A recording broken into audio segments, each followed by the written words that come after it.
놀기 좋은 계절에 관절 통증이 더 심해진다. 이게 정말입니까? 맞습니다. 이게 정말 속상한 이야기인데요. 관절은 특히 날씨에 굉장히 민감한 부위거든요. 그래서 봄에는 아침, 저녁으로 일교차가 굉장히 크잖아요. 이렇게 기온이 갑자기 변하게 되면 근육이랑 인대가 뻣뻣해지면서 그러면서 관절에 가해지는 부담이 커지게 됩니다. 심지어 봄에는 날씨 변화가 잦다 보니까 기압도 크게 변하거든요. 기압이 떨어지면 관절 안쪽에 있는 이 압력이 상대적으로 높아지면서 그러면서 관절 통증이 더 심해지게 되는 겁니다. 특히 퇴행성 관절염 환자분들은 이미 연골이 좀 많이 닳아있는 상태이기 때문에 이런 날씨 변화에 통증을 더 크게 느낄 수밖에 없죠.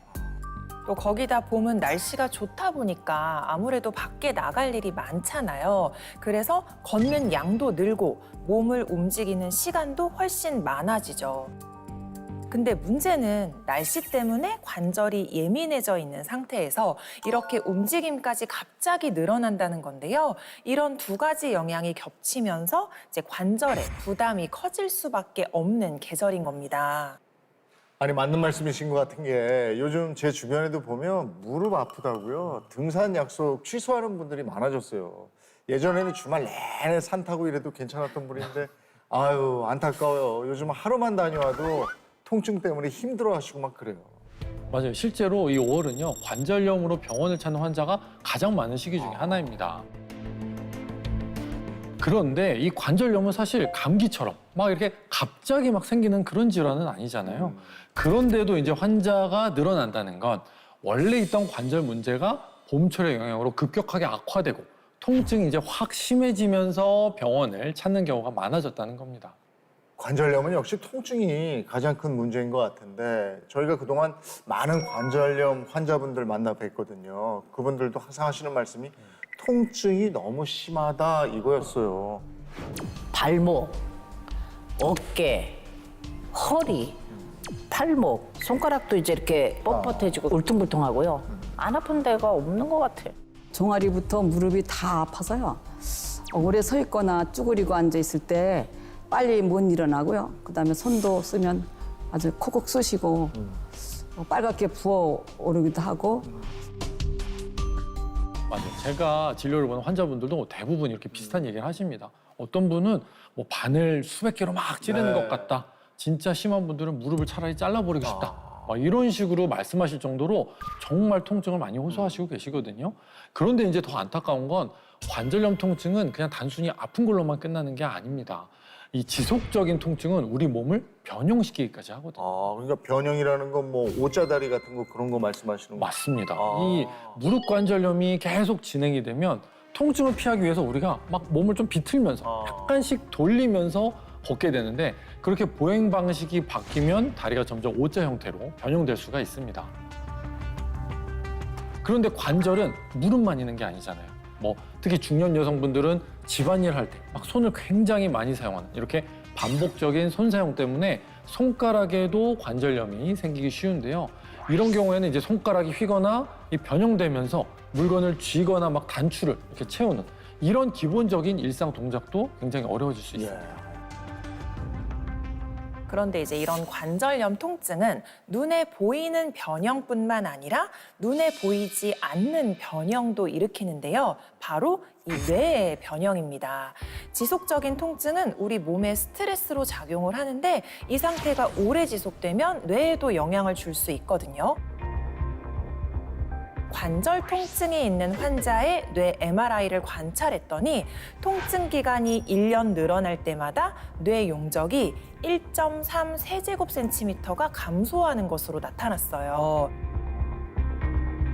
야, 이 관절 통증이 뇌 크기까지 죽인다니까 더 충격적인데 근데 이게 말만 들어서는 어느 정도인지 가늠이 안 되거든요. 어느 정도예요?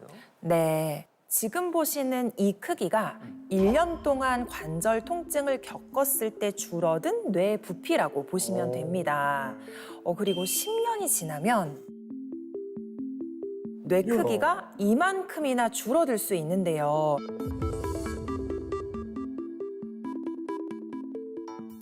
이 한국인의 평균 수명이 약 83세거든요. 50대에 관절염이 시작됐다면 약 30년간 통증에 시달릴 수 있다는 얘기인데 그러면 이렇게 뇌의 부피가 훨씬 더 많이 줄어들 수 있다는 겁니다.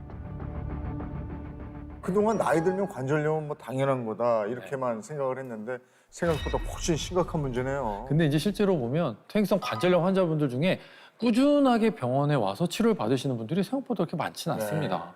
일단 웬만한 통증은 사실 다 참고 사시는 경우가 많고요. 나이 들어서 아픈 건데 뭐 병원 가서 치료받냐? 이렇게 막 유난 떤다. 이렇게 생각하는 분들도 계세요. 그렇다 보니까 관절염은 다른 질환에 비해 민간요법 같은 이런 자가치료가 특히 많이 퍼져 있는 질환이기도 합니다. 아니 저도 주변에서 정말 많이 듣습니다. 관절염에 관련된 얘기들 워낙에 많다 보니까 이거는 어떤 게 맞는 건지 정말 헷갈려요. 아, 네, 맞습니다. 헷갈리실 수밖에 없죠. 그런데 문제는 맞는 정보도 있지만 잘못된 정보도 정말 꽤 많다는 거예요. 그래서 오히려 관절 건강을 더 나쁘게 만드는 경우도 정말 꽤 있습니다. 그러니까 생각해보니까 저희가 실제로 만나봤던 분 중에도 그런 분이 계셨어요. 이름 김정향, 나이 68세, 무릎 관절염 3기고요. 근데 이분은 좀 특이한 점이 하나 있었어요. 하루 종일 악착같이 스트레칭을 한다는 거거든요.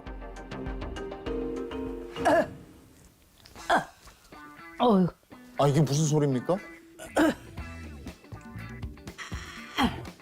아침부터 뭐 하시는 거예요? 스트레칭 하는 건데요. 아파서 잘하고 있는 거예요. 원래 운동하고 아파야 근육도 생기잖아요. 아유 무릎아. 아유 너무 아파 보이는데 이거 괜찮으세요? 원래 운동하고 아파야 근육도 생기잖아요. 아유 다리야. 아유 이 정도는 풀렸나? 저렇게 스트레칭 하고 나면 좀 편해지십니까? 아픈데 그 느낌이 좋더라고요.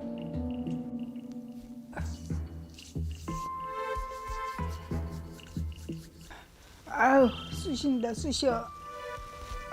손목, 발목, 어깨, 무릎, 발가락 뭐 전신이 다 아파요. 아이고 아이고. 힘들어. 아이고 삭신아. 걸음이 무거워 보이네요. 네, 앉았다 일어나면 무릎이 바로 안 펴지거든요.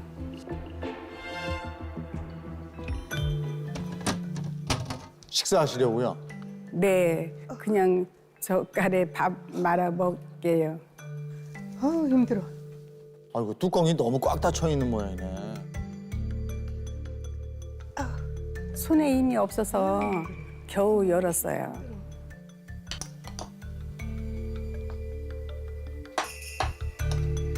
젓갈에 밥 저렇게만 드시면 부족하지 않겠어요? 살찌면 관절이 더 안 좋다고 하잖아요. 그냥 대충 때울 때 많은 것 같아요.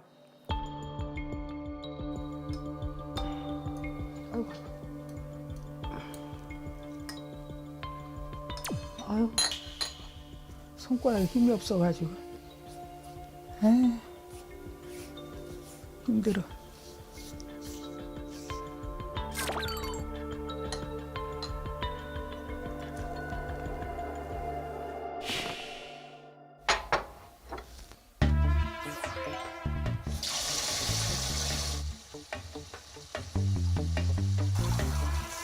뜨거운 물로 지지니까 찜질되고 좋더라고요.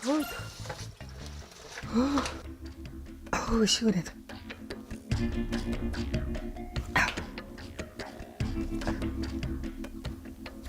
아유 저러다가 손가락 뽑히겠어요. 뚝 소리가 나야 스트레칭 되는 느낌이 나요.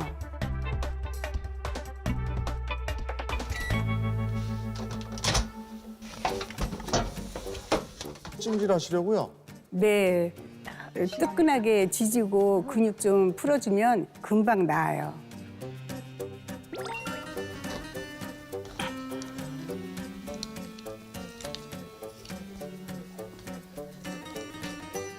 아유 온몸에 뭘 붙이시네요. 저주파 치료기예요. 전신이 다 아프니까 저러고 누워 있게요.